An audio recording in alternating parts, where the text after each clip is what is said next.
നിഷ്കളങ്കമായ മുഖത്ത് പുഞ്ചിരി വിരിയിക്കുന്നതിനേക്കാൾ മഹത്വമായതെന്തുണ്ട്?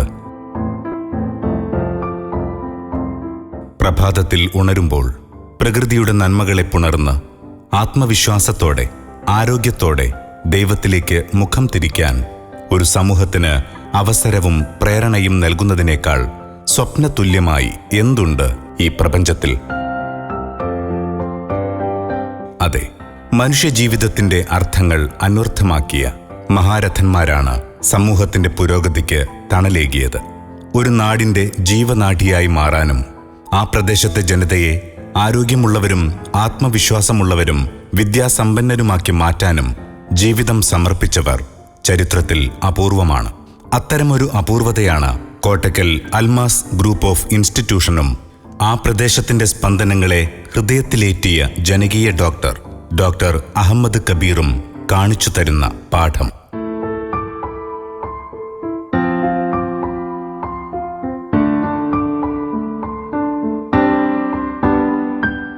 നമ്മൾ എത്ര കാലം ഈ സമൂഹത്തിൽ ജീവിക്കും?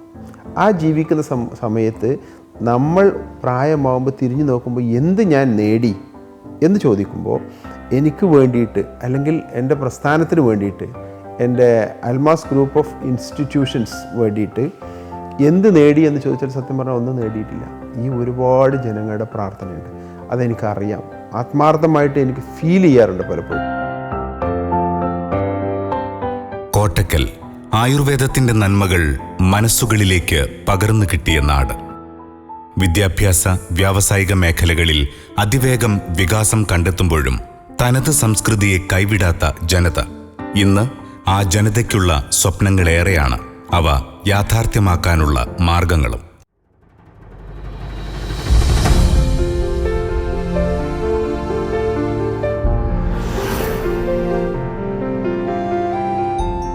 ആരോഗ്യ ജീവകാരുണ്യ മേഖലകളിൽ സാധാരണക്കാരന് കൈത്താങ്ങാകാൻ ഒരു അവസരമൊരുക്കുക എന്ന ദൈവിക ലക്ഷ്യവുമായി 2002 അൽമാസ് ഗ്രൂപ്പ് പ്രവർത്തനമാരംഭിക്കുന്നത്.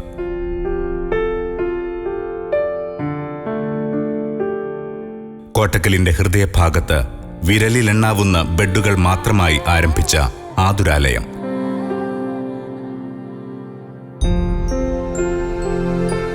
ആത്മാർത്ഥമായും സത്യസന്ധമായും രോഗിയെ ശുശ്രൂഷിച്ചാൽ ഫലം അകലെയല്ലെന്ന പ്രതീക്ഷാനിർഭരമായ നാളുകളായിരുന്നു പിന്നീടങ്ങോട്ട്. Almadina institute of medical science എന്ന് പറയുന്ന ഒരു പ്രൈവറ്റ് ലിമിറ്റഡ് കമ്പനിയുടെ കീഴിലാണ് ഈ സ്ഥാപനത്തിൻ്റെ തുടക്കം തുടങ്ങിയിട്ടുള്ളത്. അതിൽ നിന്ന് തന്നെ വളരെ വ്യക്തമാണ്, കേവലം ഒരു ആശുപത്രി എന്നതിനപ്പുറത്തേക്ക് ഒരു മെഡിക്കൽ വിദ്യാഭ്യാസ രംഗത്ത് ഭാവിയിൽ ഒരു മെഡിക്കൽ കോളേജ് വരെ വരത്തക്ക രൂപത്തിലുള്ള കാഴ്ചപ്പാടോടുകൂടി തന്നെയാണ് 2002 ഹോസ്പിറ്റൽ ആരംഭിച്ചിട്ടുള്ളത്. ഇതിൻ്റെ ഏറ്റവും പ്രധാനപ്പെട്ട ഒരു പോസിറ്റീവ് സോഴ്സ് എന്ന് പറയുന്നത് ഞങ്ങളുടെ chairman and managing director doctor P Ahmed Kabir സാറാണ്. അദ്ദേഹമാണ് ഈ സ്ഥാപനത്തിൻ്റെ തുടക്കം കുറിച്ചുള്ള ഫൗണ്ടർ. അദ്ദേഹം ആ ഒരു വിഷനോടുകൂടി തന്നെയാണ് ഈ സ്ഥാപനങ്ങൾക്കെല്ലാം തുടക്കം കുറിച്ചിട്ടുള്ളത്.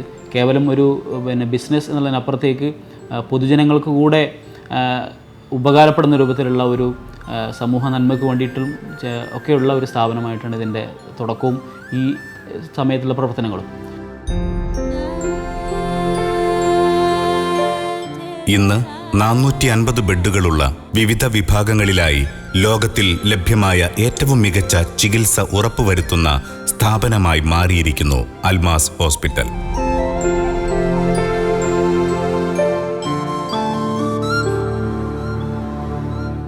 ഞങ്ങളുടെ എല്ലാവരുടെയും ഒരു മാതൃക, അതല്ലെങ്കിൽ ജോലി ചെയ്യാനുള്ള ഒരു ആത്മവിശ്വാസം എന്നുള്ളത് സാറിനെ പോലെയുള്ള ഒരാൾ മുൻപന്തിയിൽ നിന്ന് ഞങ്ങളെ നയിക്കുന്നു എന്നുള്ളതാണ്. ഈ സ്ഥാപനത്തിൻ്റെ മാർക്കറ്റിംഗ് എന്നുള്ളത് ഇവിടെ വരുന്ന സാധാരണ ജനങ്ങളാണ്. അവർക്ക് കിട്ടിപ്പോരുന്ന സൗകര്യങ്ങളും ആസ്വാദനങ്ങളും പരിഗണനയുമാണ് അവരെ വീണ്ടും ഒരു ആരോഗ്യ പ്രശ്നമുണ്ടാകുമ്പോൾ ഇവിടെ എത്തിക്കുന്നത്. അവരുടെ വീട്ടിലെ ഒരു അംഗത്തെ പോലെ, അല്ലെങ്കിൽ ഞങ്ങളുടെ വീട്ടിലെ ഒരു അംഗത്തെ പോലെ ഞങ്ങൾ അവരോട് പെരുമാറുന്നു. അതുതന്നെയാണ് തിരിച്ചും ഞങ്ങൾ പ്രതീക്ഷിക്കുന്നത്. ഈ സ്ഥാപനത്തിൽ ഇന്ന് നമ്മൾ ഉദ്ദേശിക്കുന്നത് ലോകോത്തര നിലവാരമുള്ള എല്ലാ ചികിത്സാ രീതികളും അതിന് വേണ്ട സംവിധാനങ്ങളും ഒരു സാധാരണക്കാരന് താങ്ങാവുന്ന ചിലവിൽ നമ്മൾ ഇവിടെ ഒരുക്കിയിട്ടുണ്ട്. ഞങ്ങളുടെ ചെയർമാൻ്റെ നിർദ്ദേശം എന്തെന്ന് വെച്ചാൽ, പണമില്ലാത്തതിൻ്റെ പേരിൽ ഒരു ജീവൻ പോലും പൊലിയരുത്, പണമില്ലാത്തതിൻ്റെ പേരിൽ ഒരാൾക്കും ചികിത്സ നിഷേധിക്കരുത് എന്നുള്ളതാണ്. സാധാരണക്കാരന് തികച്ചും സൗജന്യമായി ഡയാലിസിസ് ചെയ്തു കൊടുക്കുക എന്ന സർക്കാരുകൾക്ക് പോലും സാധ്യമാകാത്ത സ്വപ്നം സാക്ഷാത്കരിച്ചതിന്റെ ചാരിതാർത്ഥ്യത്തിലാണ് ഇന്ന് അൽമാസ് കുടുംബാംഗങ്ങൾ.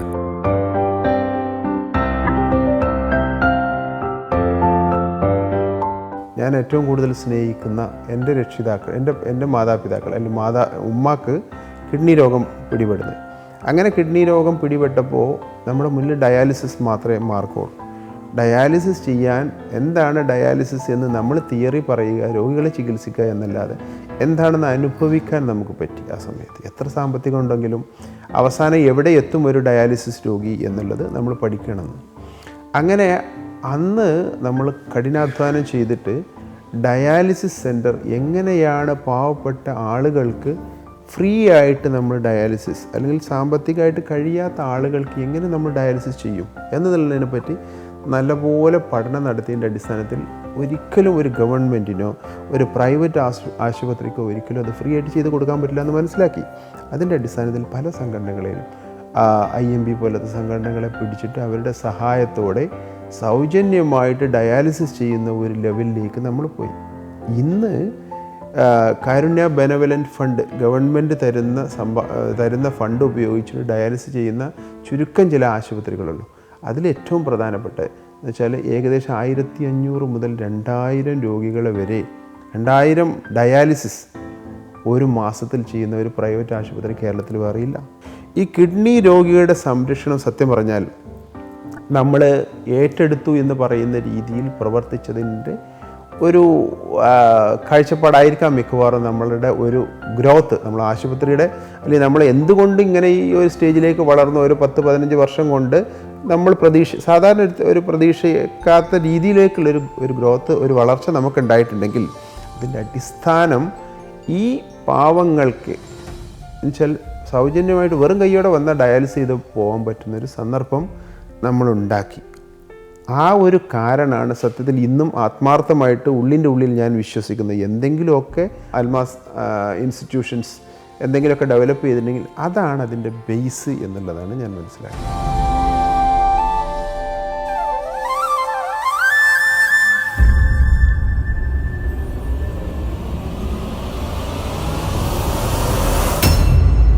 ഒരു സമൂഹത്തിന്റെ വികാസ സൂചികയിൽ ആരോഗ്യത്തോടൊപ്പം തുല്യമായ പങ്ക് വഹിക്കുന്ന വിദ്യാഭ്യാസ മേഖലയിലായിരുന്നു അൽമാസ് ഗ്രൂപ്പിന്റെ അടുത്ത പ്രവർത്തനം.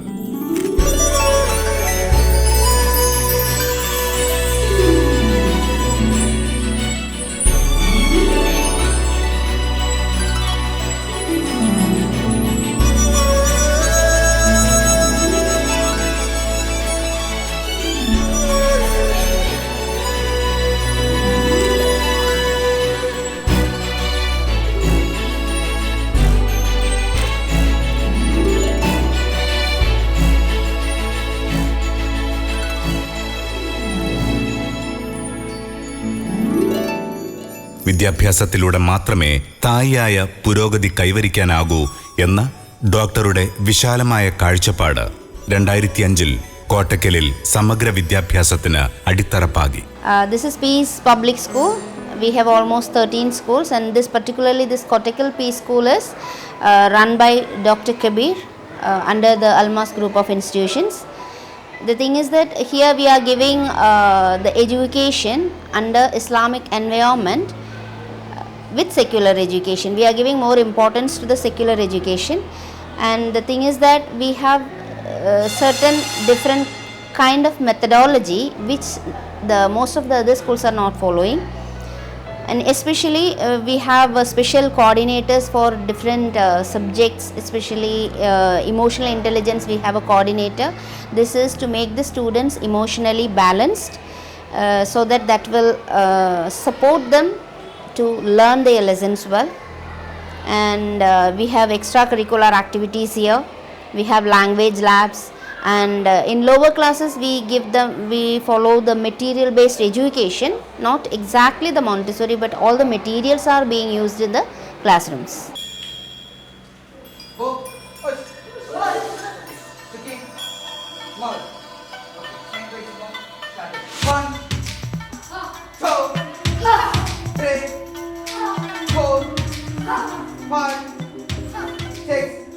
സെക്കൻഡറി തലത്തിൽ ഉന്നത നിലവാരം പുലർത്തുന്ന പുതുതലമുറയുടെ സ്വഭാവ രൂപീകരണത്തിൽ അതുല്യമായ പങ്ക് വഹിക്കുന്ന സ്ഥാപനം എന്ന സ്വപ്നമാണ് ഇസ്ലാഹിയ പബ്ലിക് സ്കൂളിലൂടെ സാക്ഷാത്കരിക്കപ്പെടുന്നത്.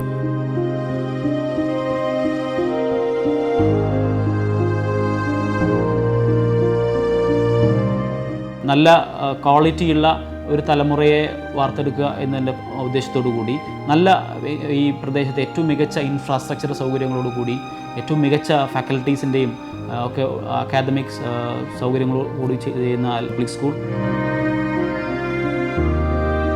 വിദ്യാർത്ഥികൾ ചിന്തിക്കുകയും വിശ്വസിക്കുകയും നേട്ടങ്ങൾ സ്വന്തമാക്കുകയും ചെയ്യുന്ന നാളെയെ ഉൾക്കൊള്ളുന്ന ഇടങ്ങളായാണ് ഡോക്ടർ തൻ്റെ വിദ്യാഭ്യാസ സ്ഥാപനങ്ങളെ വിലയിരുത്തുന്നത്. സമൂഹത്തോടുള്ള കടപ്പാട് അത് നമ്മൾ ഒരു ദിവസം കൊണ്ട് ഉണ്ടാക്കുന്നതല്ല. അതിനാണ് നമ്മൾ വളർന്നു വരുന്ന കുട്ടികളെ തന്നെ നല്ല റൂട്ടിൽ വളർത്തണം. അതിന് വേണ്ടിയിട്ടാണ് നമ്മൾ സ്കൂൾ ആദ്യം സെറ്റ് ചെയ്തത്. School Islahiya public school, peace public school എന്നൊക്കെ പറഞ്ഞു വരുന്ന സ്റ്റാൻഡേർഡിൽ ആവശ്യത്തിൽ കൂടുതൽ എന്ന് വേണമെങ്കിൽ പറയാം. ആ രീതിയിൽ കുട്ടികളെ വളർത്തിക്കൊണ്ടുവന്നിട്ട് അവരൊരു സൊസൈറ്റിയിൽ, ഇപ്പോൾ നമ്മൾക്ക് അറിയാം സൊസൈറ്റിയിൽ പെരുമാറുമ്പോൾ ഒരു വേസ്റ്റ് ഇടുന്ന എല്ലാ കാര്യങ്ങളും എങ്ങനെയാണ് സമൂഹത്തിൽ ഒരു ടേബിൾ മാനേഴ്സ് പോലും പലപ്പോഴും നമ്മളെ കുട്ടികൾക്ക് അറിയില്ല. അത് നമ്മൾ ഒരു സുപ്രഭാതത്തിൽ നമ്മൾ ആ കതിരിൽ വളം വെക്കുന്നതിന് പകരം ചെറുപ്പത്തിൽ തന്നെ വളർത്തിക്കൊണ്ടുവന്നാൽ അത് നല്ല റിസൾട്ട് കിട്ടും. അതുകൊണ്ട് തന്നെ ആദ്യം നമ്മൾ സ്കൂളിൽ കോൺസെൻട്രേറ്റ് ചെയ്ത് നല്ല കുഴപ്പമില്ല നല്ല റിസൾട്ടുള്ള ഒരു സ്കൂൾ നമ്മൾ നടത്തിക്കൊണ്ടിരിക്കും. കുരുന്നുകൾക്ക് ആദ്യാക്ഷരങ്ങൾ നുകരാൻ ഉപകരിക്കും വിധം സൗജന്യമായി നിർമ്മിച്ചു നൽകിയ അംഗൻവാടിയും തൻ്റെ നാടിനോടുള്ള ഡോക്ടറുടെ കാഴ്ചപ്പാടിൻ്റെ ഉദാഹരണമാണ്.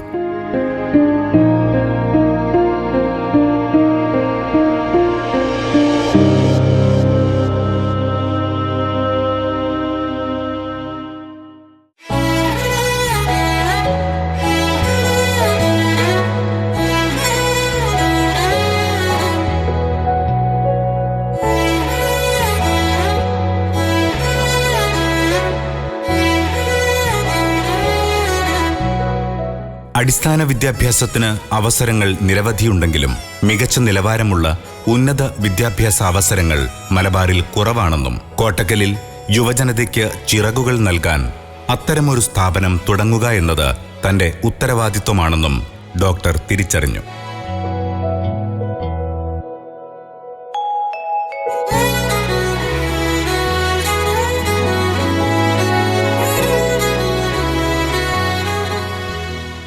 നഴ്സിംഗ് കോളേജ് ഈ പ്രദേശത്ത് പൊതുവേ നഴ്സിങ്ങിന് ആളുകൾ ജോയിൻ ചെയ്യാൻ വളരെ പാടായിരുന്നു.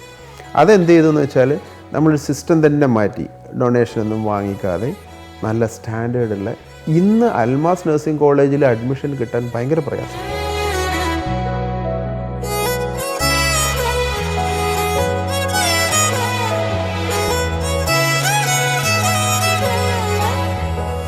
കഠിനാധ്വാനം ഫലമായി മാറി 2009 കേരള സർവകലാശാലയുടെ അംഗീകാരത്തോടെ അൽമാസ് കോളേജ് ഓഫ് നഴ്സിംഗ് ആരംഭിച്ചു.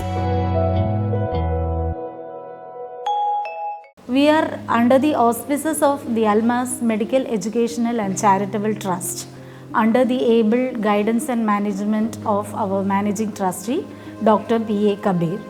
We are also affiliated to the Kerala University of Health Sciences, Thrissur, and we are aptly recognized by the Indian Nursing Council and the State Kerala Nurses and Midwives Council. We have spacious classrooms, well-equipped labs, and a wonderful library containing a vast array of books and journals. Our teachers are well qualified and well committed to their work of teaching. Our teachers use all the modernities of education in order to bring about a very good knowledge, skill, and attitude for our students.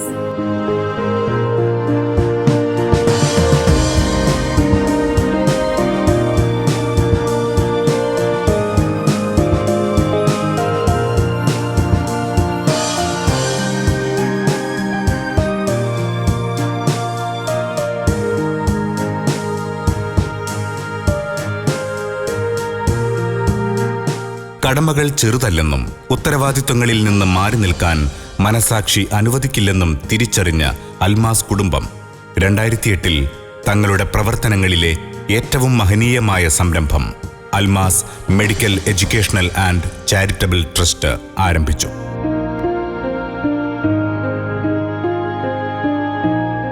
പാവപ്പെട്ട രോഗിനെ കാർഡും കൊണ്ട് BPL കാർഡാണെന്ന് വരുമ്പോൾ അവരെ മടക്കി അയക്കാതെ ചികിത്സിക്കാൻ പറ്റണം. അതിന് policy ഉണ്ടാക്കേണ്ടത് വിദഗ്ധരെയും വെച്ചിട്ട് ഗവൺമെൻറ്റാണ്. അതൊരു പ്രൈവറ്റ് പാർട്ടിക്ക് ചെയ്യാൻ പറ്റുന്ന കാര്യമല്ല. അതുകൊണ്ട് ആ കാർഡ് ഉണ്ടാക്കുന്നൊരു സിസ്റ്റത്തിലേക്ക് പാവപ്പെട്ടവൻ വന്നാൽ ചികിത്സ കിട്ടിപ്പോവണം. ആ പാവപ്പെട്ടവനായതുകൊണ്ട് ചികിത്സ കിട്ടാതെ മരിക്കുന്നൊരു സിസ്റ്റം ഒഴിവാക്കണം. അതാണ് അൽമാസിൻ്റെ മെയിൻ ഫ്യൂച്ചറിലുള്ള ഒരു കൺസെപ്റ്റ്. അതിലേക്ക് എങ്ങനെ കൊണ്ടുപോകണം എന്നുള്ള റിസർച്ചിലൂടെ നടന്നു പോയിക്കൊണ്ടിരിക്കുകയാണ്. അത് എന്നെ മോട്ടിവേറ്റ് ചെയ്യുന്നത് ഭൂമിയിലുള്ളവരോട് നിങ്ങൾ കാരുണ്യം കാണിക്കുകയാണെങ്കിൽ ആകാശത്തിലുള്ളവൻ നിങ്ങളോട് കാരുണ്യം ചെയ്യും എന്നുള്ളൊരു പ്രവാചകൻ്റെ ഒരു വാക്കുണ്ട്. ആ വാക്കിൽ നിന്ന് ശരിക്കും ഞാൻ മോട്ടിവേറ്റഡ് ആണ്. ശരിക്കും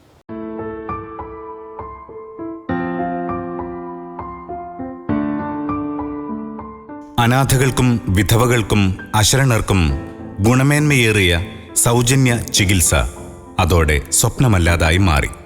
സൗജന്യ ഡയാലിസിസ്, ശസ്ത്രക്രിയ, രോഗികൾക്കായുള്ള ഉപകരണങ്ങളുടെ വിതരണം, ഭവനരഹിതർക്കായി വീടുകൾ നിർമ്മിച്ചു നൽകുക, ഭക്ഷണ വിതരണം, അർഹരായ വിദ്യാർത്ഥികൾക്ക് സ്കോളർഷിപ്പ് തുടങ്ങിയ പുണ്യപ്രവൃത്തികളിലൂടെ ട്രസ്റ്റ് ജീവകാരുണ്യത്തിന്റെ മറുപേരായി മാറി.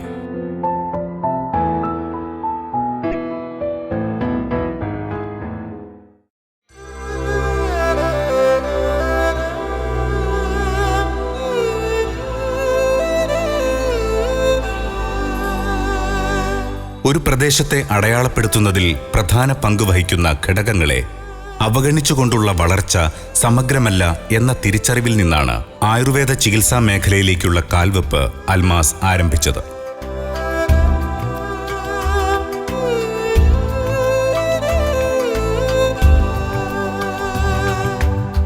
ഇതിൻ്റെ മെയിൻ ഉദ്ദേശം എന്ന് വെച്ചാൽ നമുക്കറിയാം കോട്ടക്കൽ എന്നുള്ളത് ആയുർവേദത്തിന് പേര് കേട്ടൊരു സ്ഥലം. അപ്പോൾ അതിൻ്റെ റിസോർട്ട് അതിൻ്റെ പേഷ്യൻസ് വരുമ്പോൾ നമുക്ക് ഈ ക്വാളിറ്റി അറബികൾ അല്ലെങ്കിൽ വിദേശികളുടെ ഒരു ക്വാളിറ്റി നമുക്ക് മറ്റതിൽ കൊടുക്കാൻ പറ്റത്തില്ല. നമ്മൾ സാധാ ജനങ്ങളുടെ ഇടയിൽ കൊടുക്കാൻ പറ്റില്ല. അപ്പോൾ അവരുടെ കൾച്ചറും അവരുടെ ക്വാളിറ്റി അങ്ങനത്തെ ഒരു സ്ഥാപനം ഉണ്ടാക്കണം. അതിൻ്റെ ഭാഗമായിട്ടാണ് ഇത് വരുന്നത്. ഇവിടെയും ആളുകൾക്ക് എന്തെങ്കിലും വന്നാൽ ആംബുലൻസ് സർവീസിൻ്റെ എന്തെങ്കിലും കോംപ്ലിക്കേഷൻ വന്നാൽ ഉടനെ അങ്ങോട്ട് ട്രാൻസ്ഫർ ചെയ്തിട്ട് ബാക്കിയുള്ള മോഡേൺ മെഡിക്കൽ ട്രീറ്റ്മെൻറ്റ് എല്ലാം കൊടുക്കാൻ സജ്ജമായിട്ടുള്ള രീതിയിലാണ് നമ്മൾ നിൽക്കുന്നത്.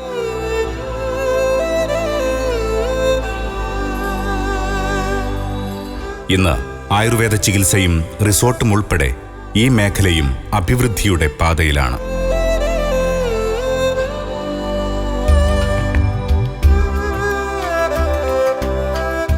വന്ന വഴികൾ മറക്കാതിരിക്കുകയും കൂടെയുള്ളവർക്ക് പ്രതീക്ഷയുടെ നറുതിരിവട്ടം കാത്തുസൂക്ഷിക്കുകയും ചെയ്താൽ ഏത് സംരംഭവും വിജയകരമാവും എന്നതിന്റെ തെളിവാണ് ചുരുങ്ങിയ കാലയളവിനുള്ളിൽ അൽമാസ് ഗ്രൂപ്പ് കൈവരിച്ച നേട്ടങ്ങൾ. കുഞ്ഞുനാളിലെ ഒരു സുഹൃത്തെന്ന നിലയിൽ സ്കൂൾ വിദ്യാഭ്യാസ കാലം മുതൽ തന്നെ ഡോക്ടർ കബീർ സഹജീവികളോട് അനുകമ്പയുള്ള ഒരു നല്ല മനുഷ്യത്വം എപ്പോഴും എല്ലാ കാലത്തും പ്രകടിപ്പിച്ചിരുന്നു. തുടർന്ന് 2002 അദ്ദേഹം MBBS MDയും കഴിഞ്ഞതിന് ശേഷം സ്വന്തമായി ഹോസ്പിറ്റൽ തുടങ്ങിയപ്പോൾ മുതൽ അദ്ദേഹത്തിൻ്റെ ഒരു വലിയ ആഗ്രഹമായിരുന്നു പാവപ്പെട്ട ജനങ്ങൾക്ക് സൗജന്യ ഡയാലിസിസ് കൊടുക്കുക എന്നുള്ളത്.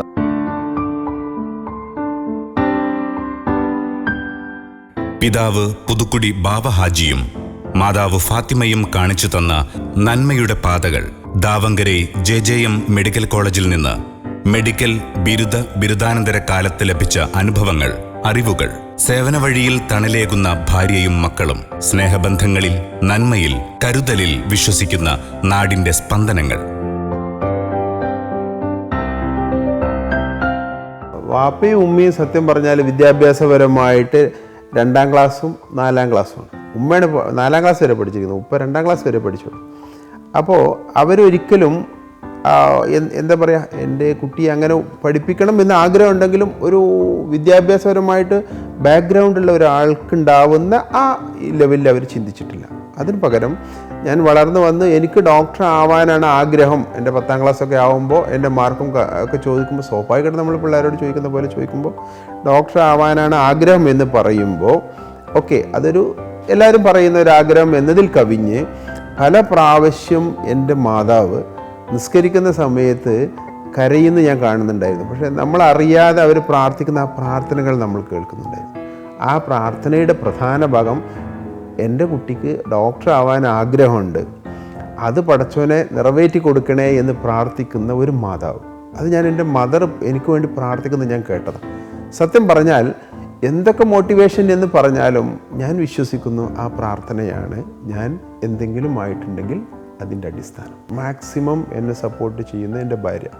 അത് ജീവിതത്തിൽ എല്ലാവർക്കും കിട്ടുന്നതല്ല. ഭാര്യമാർ നല്ല ഒരു ഫാമിലി ലൈഫ് ഇല്ലായിരുന്നുവെങ്കിൽ ഏത് പാതിരാ സമയത്ത് ചെല്ലുമ്പോഴും എന്തെങ്കിലും ഒരു മനസാക്ഷി കുത്തുണ്ടാവുന്ന ഒരു വാക്കുകളോ ഇന്നേ വരെ ഭാര്യയിൽ നിന്നോ ഉണ്ടായിട്ടില്ല. ദൈവാനുഗ്രഹം കൊണ്ട് എല്ലാവരും അത്യാവശ്യം പഠിക്കാനൊക്കെ ബുദ്ധിയുള്ള കുട്ടികളെയും ദൈവം തന്നതുകൊണ്ട് ഞാൻ ആ കാര്യത്തിൽ വളരെ സന്തുഷ്ടനാണ്. Family life